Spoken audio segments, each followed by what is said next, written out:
નમસ્કાર, આપ જોઈ રહ્યા છો નેશન પ્લસ ન્યૂઝ. હું છું આપની સાથે હિરલ પંડ્યા. વડોદરાના ખોખો ખેલાડી ધનવીન ખોપકરે રમત ક્ષેત્રે વધુ એક ગૌરવપૂર્ણ સિદ્ધિ પોતાના નામે કરી છે. ધનવીનને પ્રતિષ્ઠિત સરદાર પટેલ જુનિયર એવોર્ડથી સન્માનિત કરવામાં આવ્યા છે.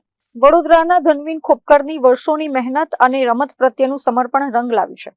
26 વર્ષીય બીકોમ ગ્રેજ્યુએટ ધનવીને વર્ષ 2012-13માં ખોખોની શરૂઆત કરી હતી.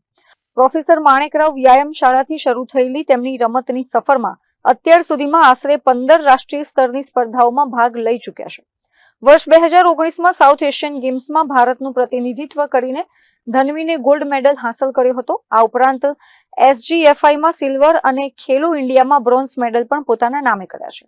મને સરદાર પટેલ જુનિયર એવોર્ડ મળ્યો છે ને એ એવોર્ડ મળતા મને બહુ જ ખુશી થઈ છે, બિકોઝ બહુ ટાઈમ પછી મને એક આટલો મોટો એવોર્ડ મળ્યો છે ને આ બહુ જ મોટી અચીવમેન્ટ છે મારા માટે.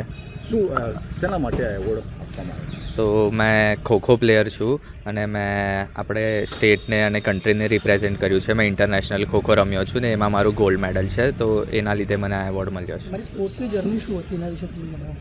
તો મેં પહેલાં અખાડામાં જતો હતો, ત્યાં લંગડીને એ બધું રમતો હતો. પછી ત્યાંના જે કોચિસ છે અખાડાના જુમાદાદા વ્યાયામ મંદિરના, એમને મને જોયું ને એમને કીધું કે તારું પોટેન્શિયલ વધારે ખોખોમાં છે, તો તું ખોખોમાં તારું કરિયર આગળ વધાર. તો એ રીતે મેં ખોખોમાં આવ્યો ને ત્યાંથી મેં ખોખોની જર્ની ચાલુ કરી.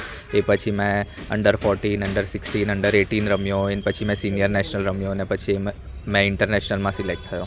ઇન્ટરનેશનલ જ્યારે રમતા હતા ત્યારે સામે જે પ્રતિદ્વંદી હતા એ કેવા પ્રકારનું તમને ફાઇટ આપતા હતા, તે વખતે શું વિચારતા હતા? એટલે એ વખતે તો એક જ વિચાર હતો કે કશું પણ કરીને આપણા ઇન્ડિયાને જીતાવવાનું છે ને બીજી બધી કન્ટ્રીઝ આવી હતી, એ લોકો પણ સારું રમતા હતા, પણ અમારો એક જ ગોલ હતો કે આપણી કન્ટ્રી જીતવી જોઈએ. આજે આગળ શું પ્લાન છે, કારણ કે હવે એક એવોર્ડ જીત્યા છે, આગળ શું?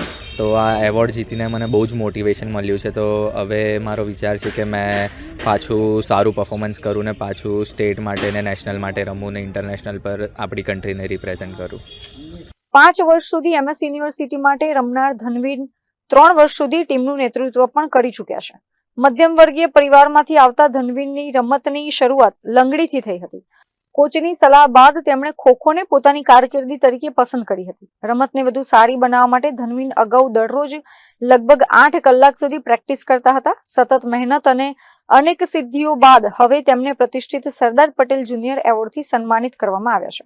જીતેન્દ્રસિંહ રાજપૂત સાથે Chirag Patel, Nation Plus News, Vadodara. સમાચારોના સતત અપડેટ મેળવવા માટે અમારી નેશન પ્લસ ન્યૂઝની YouTube ચેનલને સબસ્ક્રાઇબ કરો, બેલ આઇકન દબાવો અને જોડાયેલા રહો Facebook, Instagram અને Twitter પર.